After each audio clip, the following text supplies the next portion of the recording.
Don't scroll, listen carefully, my beloved child. Don't ignore what is about to pierce the veil of your reality. The air around you is thick, not with fog, but with the cloying, cold residue of a truth too heavy to bear. You stand, perhaps, by a window, or sit in the silent space she left behind, and an invisible hand presses against your chest, squeezing the breath from your lungs. Look at the photograph of your mother. See her eyes?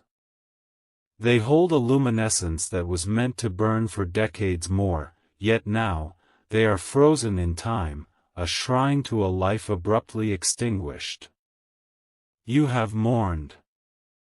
You have accepted the doctor's sterile report, cardiac arrest, natural causes, the final, unsatisfying chapter they gave you. But every night, in the deep, shuddering silence of your soul, you feel the lie vibrating. You feel the cold dread of an unfinished story. You see the faint, almost imperceptible tremor of her hand in those final moments, a silent scream that only your spirit could hear. My child, you must understand this. Your mother's death was not natural. She was brutally poisoned by your. This is the whisper I, Michael, your archangel, place directly into your awareness. It is a shockwave meant to shatter the glass house of comfortable denial you have built. You feel the instant spike of disbelief, the fierce resistance. No, not them. Not that person, but the truth, like lightning, illuminates the very shadow where the betrayal hides. Think back. Recall the subtle shifts, the tiny, inexplicable fissures that appeared in the relationships closest to her. Remember the person who was always there, yet whose comfort felt strangely performative. The one whose gaze often lingered too long, a subtle, hungry tension behind a veneer of devotion. Betrayal rarely wears a villain's mask, it often wears the face of the closest confidant, the trusted hand, the supposed ally. I see the spiritual threads of this event, and they are woven not with accident, but with malicious intent, a corrosive envy that fermented in the heart of someone who felt overshadowed by her light, her kindness, her very existence. They believed that by extinguishing her flame, they would inherit her warmth, her status, her place beside you. They believed the poison was merely chemical, but it was a spiritual venom, distilled from years of unchecked jealousy and a profound sense of injustice.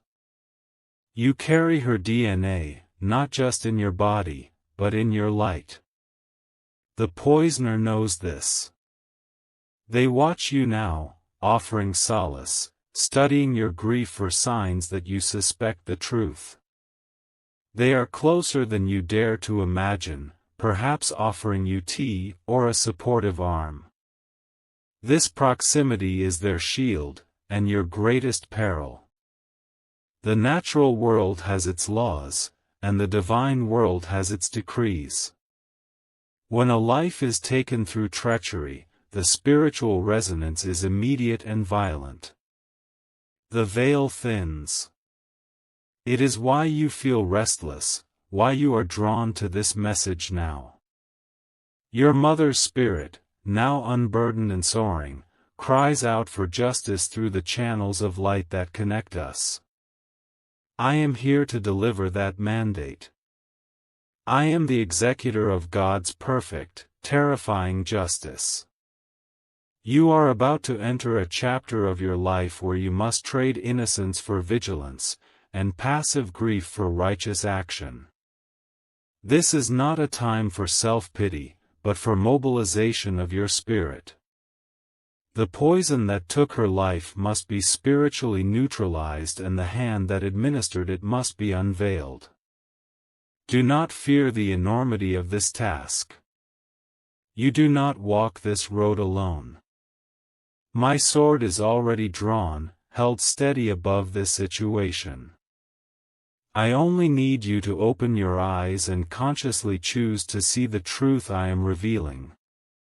As you step into this divine investigation, remember this ancient truth: the oldest story in the Bible, the narrative of Cain and Abel, is not just history, it is a blueprint for every act of sibling rivalry and betrayal that follows. The first murder was rooted in jealousy over a preferred offering, an act of envy against a brother's favored position before God. This same poison of the soul, this ancient Cain complex, drove the hand that poisoned your mother. It is a spiritual malignancy you must now confront. To engage the angelic shield, to align yourself with the divine quest for clarity and justice, you must first acknowledge the gravity of the situation and the truth I have placed before you. Type Amen in the comments. The journey begins with this painful recognition, and the courage to look at the face of the serpent in your garden. The flow of light continues without interruption. Your spirit is being fortified even now. The person you trust the most is the key to the betrayal. You must look for the inconsistencies, the sudden, uncharacteristic gifts, the over-the-top displays of condolence. These are the spiritual markers of a guilty conscience attempting to mask a mortal sin.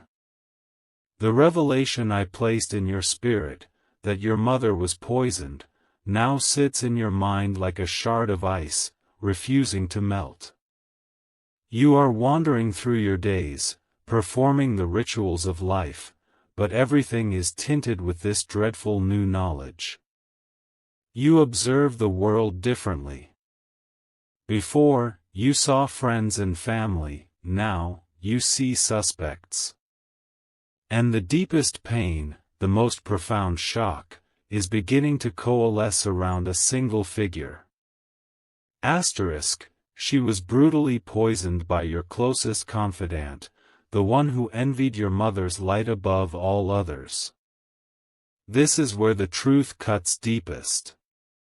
The perpetrator is not a distant enemy, but someone woven into the fabric of your daily life, someone whose presence felt as fundamental as the floor beneath your feet. They are the serpent in the garden, a figure of beautiful, deceptive familiarity. They may be a sibling, an uncle or aunt, perhaps a lifelong friend, or even a romantic partner whose loyalty was a skillfully constructed facade.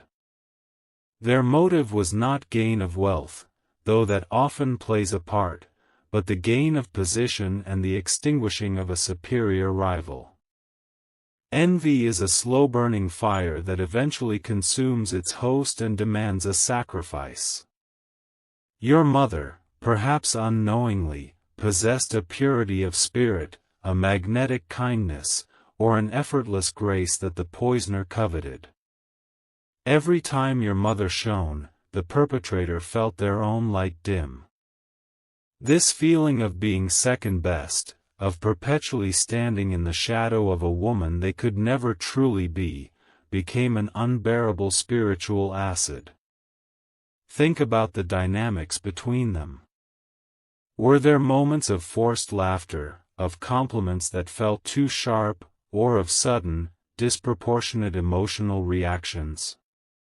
Look for the pattern of subtle sabotage, the small, almost insignificant moments where your mother's achievements were minimized, or her character was subtly undermined in private conversation. These were the preparatory steps, the necessary rationalizations the poisoner made before they took the final, fatal action. This spiritual battle is ancient, and it plays out in modern settings. Just as King David's son, Absalom, plotted against his own father, using charm and calculated public appearances to steal the people's hearts and ultimately usurp the throne, the person who poisoned your mother used affection and proximity to achieve their treacherous goal. They studied her routine, gained intimate knowledge of her trust, and executed their plan with chilling, calculated precision. This level of betrayal requires a special kind of moral void. Now, you must become the silent, observant student of their behavior. When you are around them, do not react. Let your expression remain neutral, but activate your spiritual senses. I am giving you a gift of divine discernment. Watch their eyes when they speak of your mother. Does the sorrow seem to skip a beat? Is the emotion they display too perfect, too readily available? Guilt is a powerful, heavy substance, and it cannot be entirely contained. It leaks out in micro-expressions, in misplaced emphasis, in a sudden need to justify their actions or their proximity to your mother in the final days. Look for their alibi. They will have an overly detailed, rehearsed account of the final hours or days. Observe their reactions to your questioning. If you ask a simple, tangential question about the funeral or a specific day, does their composure crack for a millisecond? Do they instantly turn the conversation back to your grief, deflecting attention from themselves? Note their insistence on comforting you. They are desperate to control your perception of the aftermath, to ensure you see them as the pillar of support, not the hand of destruction. This phase of your journey is painful because it requires you to actively doubt and observe someone you once loved or trusted implicitly. But this doubt is not an act of malice, it is an act of spiritual preservation and righteous memory. Your mother deserves this clarity. You deserve the truth. Do not be fooled by their tears, their kindness, or their historical bond. The most toxic weeds often grow closest to the most beautiful flowers. The deeper the trust, the easier the access. The easier the access, the higher the likelihood of a successful, seamless execution of the plan. They are counting on your loyalty to them to protect them from your suspicion. They are weaponizing your decency. But I, Archangel Michael, stand between you and their deceit. I am illuminating the path forward. Your next step must be to gather the invisible evidence, the contradictions, the subtle omissions, the spiritual red flags, that will lead you to the inevitable confrontation. This is a task that requires a heart of steel wrapped in the velvet of silence. Move with wisdom, move with caution, and let my light be the unseen guide that protects you from their continued proximity. The spectral outline of the betrayer now hovers vividly in your mind. The pieces of the puzzle, the forced comfort, the unnatural sorrow, the overeagerness to discuss natural causes, are aligning with the divine whisper I placed in your ear. You are no longer merely grieving, you are a seeker of justice, operating under a celestial mandate. This phase is about transitioning from suspicion to certainty, wielding the sword of truth. The sword is not a weapon of physical vengeance, but an instrument of light that cuts through illusion and deceit. Your mission is to gather the invisible evidence, the facts of the matter that lie hidden beneath the surface of the official narrative. You must now look into the historical record of your mother's final days with a forensic eye, comparing the poisoner's narrative against verifiable, objective reality. This gathering of evidence requires silence and methodical persistence. You are looking for the smoking gun of opportunity. Who had the means to acquire the substance? Who had the uninterrupted access? And, most critically, who was in a position to administer it without raising the slightest alarm? Consider the final moments. Was there a specific drink, a prepared meal, or a medication they insisted upon giving her? Often, the poison is concealed in something innocuous, something she took without question because it was offered by a trusted hand. Recall the environment. Were they alone? Did the poisoner ensure no witnesses were present during that critical window? If they were present with others, did they skillfully divert attention at the precise moment of administration? You may feel overwhelmed, wondering how you, a human being, can possibly uncover such a meticulously buried secret. This is where your motivation is tested. You might stumble upon a memory, a strange bottle on a shelf, an unexpected errand the person ran, a sudden shift in your mother's diet or routine that was suggested by them. These details are not accidents, they are divine breadcrumbs. Write them down. Document every inconsistency, every strange interaction, every moment where the suspect's behavior deviated from the norm in the days leading up to the tragedy. The great struggle now is self-doubt. The poisoner, sensing your shift in energy, may intensify their attempts to comfort and manipulate you. They might say, "You seem distracted," or, "Are you not coping well?" Phrases designed to make you doubt your own sanity and return to the comfortable lie of natural causes. Do not let them gaslight you. This is the psychological warfare of the guilty trying to control the narrative. Remember the story of Job.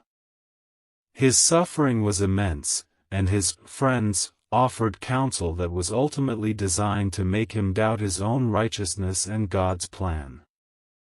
They sought to redefine his reality based on their flawed human perception. In your case, the poisoner seeks to redefine your mother's death based on their guilt.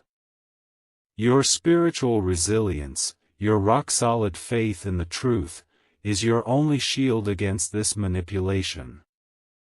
Your divine mandate is to act as a witness for the light.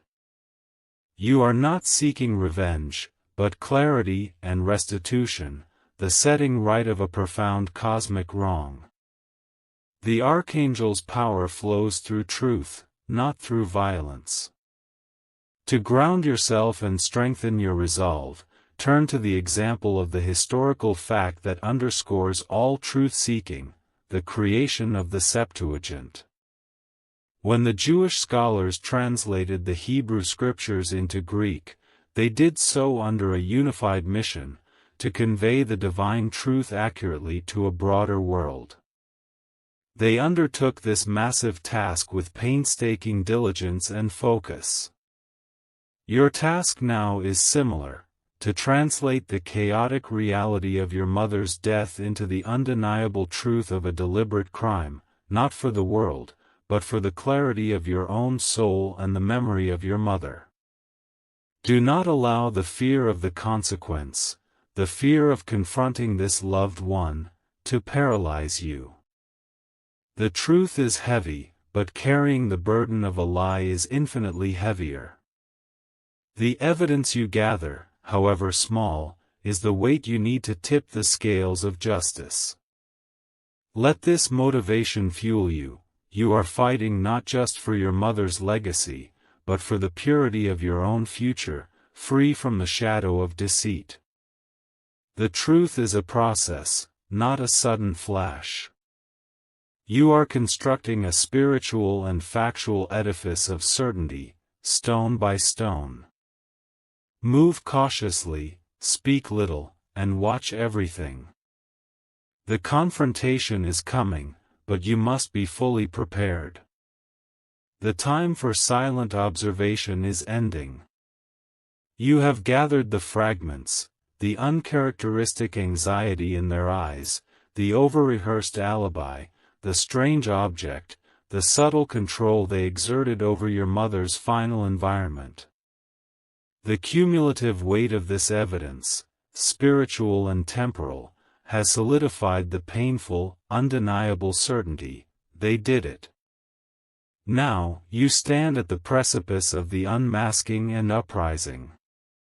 This is the moment of confrontation, the spiritual battle where the truth you carry meets the lie they have built. This requires an enormous reservoir of courage, for you must confront the enemy who is wearing the disguise of a friend or family member. I, Michael, stand ready with you, but the words must come from your mouth, the resolve from your spirit.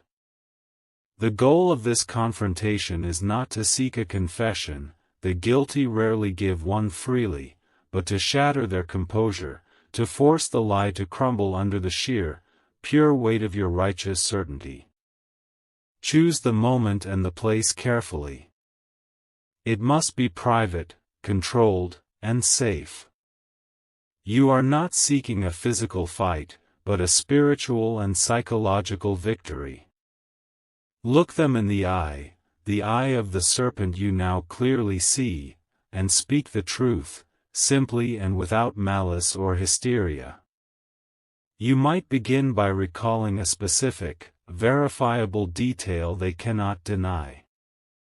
Remember the day you brought Mom that specific herbal tea? I remember you insisted she drink the whole cup. Then, the blade of truth, that was the moment you poisoned her, wasn't it? Watch their reaction. Guilt, when struck by unexpected certainty, produces one of three immediate reactions: fierce, hysterical denial, instant, self-preserving aggression, or, in rare, profound cases, a momentary collapse of the facade. Do not engage the denial, do not fear the aggression. Hold your position, unwavering. You are not asking a question, you are stating a divine fact. The energy you feel rising within you is not mere human anger, it is righteous anger, the force of the universe pushing back against cosmic imbalance. This is the uprising of your spirit against the darkness they injected into your life. The power of your mother's pure memory acts as a catalyst for this strength. They will try to make you doubt. They will cry, they will accuse you of being cruel or delusional, they will try to turn the tables and play the victim. You must hold the line. You are protected. Visualize my shield, a cool, impenetrable blue light, surrounding you. Their words are merely attempts to grasp for control, they have no power over your truth. This act of unmasking is essential for your spiritual liberation. When you expose the lie, you are not merely getting revenge, you are performing an act of cosmic hygiene, cleansing your life of the toxic residue of betrayal. The act of voicing the truth, of refusing to live under their shadow, severs the tie of manipulation that has bound you since your mother's death. For your reference, consider the historical context of the judgment of Solomon. The true mother was willing to give up her claim to the child rather than see it harmed. The false claimant was insistent on splitting the child, revealing the self-centered, possessive nature of their love. In your situation, the betrayer's true nature, their willingness to destroy your mother for their own selfish gain, is the proof. Your mother's spirit, through your actions, is being defended by someone whose love is genuine. This distinction is the core of your strength. The emotional fallout will be immense. The relationship you knew is utterly destroyed, replaced by the stark, terrifying reality of their malignancy. But this destruction is necessary for renewal. You have burned the bridge to deception. Once the truth is spoken and the facade is broken, remove yourself entirely from their presence. You have delivered the divine message. The earthly consequences, legal or social, will follow in their own time, but the primary victory is yours. You faced the darkness, and you did not blink. You honored your mother's memory by refusing to let her death be just a footnote in a lie. The battle is transitioning now from confrontation to spiritual cleansing and the establishment of a new, protected life. The confrontation has passed, leaving behind a silence heavier than any before, yet strangely clarified. The truth, once spoken, hangs in the air, a stark monument to both your mother's purity and the deep corruption of the betrayer.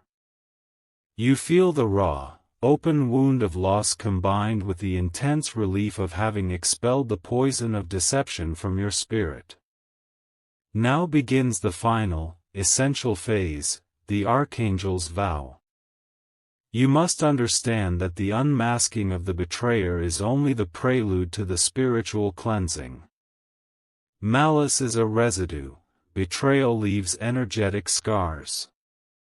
The proximity of that individual, their false sorrow, their manipulative comfort, all of it created a field of spiritual toxicity around you. You must now consciously and deliberately dismantle it. This process is about reclaiming your peace and establishing the eternal protection I have vowed to provide. Visualize the entire sequence of events, the final moments of your mother, the betrayal, the confrontation, not as a loop of trauma, but as a chapter that is now definitively closed. You are sealing the memory with a divine light. Begin with forgiveness, not for them, but for yourself. Forgive yourself for not seeing it sooner. Forgive the human need for trust that blinded you. This act of self-forgiveness is the first step in spiritual disarmament, preventing their lingering actions from holding you hostage. Next, you must formally invoke the Archangel's vow. Stand firm in your belief, and state aloud your commitment to truth and light. You can say, I sever all energetic ties to the act of betrayal. I release the weight of this injustice into the perfect hands of divine justice. I claim the protection of Archangel Michael over my life and my mother's memory. No weapon formed against me shall prosper. As you speak these words, visualize my sword, a blade of pure, blazing light, cutting every thread of connection between you and the perpetrator. See that light consuming any lingering shadows of doubt, guilt, or fear they tried to plant in your heart.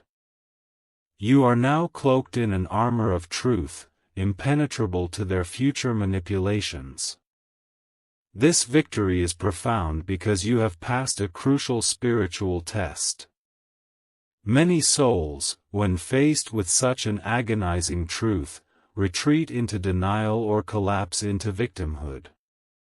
You chose vigilance and righteous action.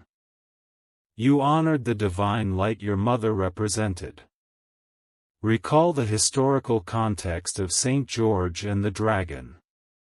This is not merely a tale of physical combat, it is an allegory for the eternal struggle of faith, George, against chaos and evil, the dragon, protecting innocence, the maiden. Your journey mirrors this. You confronted the spiritual dragon of envy and malice that sought to devour the purity of your mother's life and your peace of mind. By standing against the lie, you have, symbolically, slain the dragon. The world outside may now offer you sympathy, or even judgment, but your core remains unshaken. The earthly legal process may be slow, but the spiritual resolution is complete. Their fate is no longer your burden, it rests in the hands of the universe, which ensures perfect accountability. Your future is now defined by the light, not the shadow. This terrible event did not break you, it forged you into a warrior of truth. You carry your mother's strength, tempered by the knowledge you gained. Walk forward, knowing that the Archangel's vow is an eternal bond. I will always be the sentry at the gate of your soul, the shield against all deceit and injustice. Feel the peace settling upon you. It is the peace that comes not from ignorance, but from final, hard-won certainty. You have brought the hidden to light. You have honored the dead. You are protected, you are free, and you are eternally guided. A message of protection and power. My beloved child, take a deep breath now. The storm has passed, and you stand on the firm ground of truth. The intensity of this revelation, the pain of the unmasking, and the sheer effort of your spiritual uprising have taken their toll. Rest now, but do not retreat. The mission is complete, but the journey of light continues. You have faced the absolute worst of human darkness, betrayal and murder, and you survived not just intact, but strengthened. This knowledge is your divine inheritance.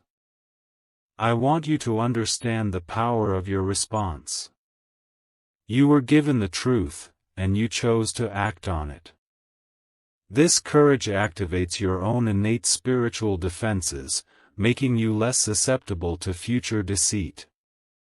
Do not let the actions of one corrupted soul define your ability to trust and love others.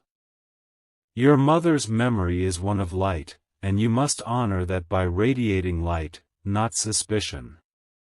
Your discernment is sharpened now, use it wisely. Trust your gut, trust the subtle guidance I will continue to send.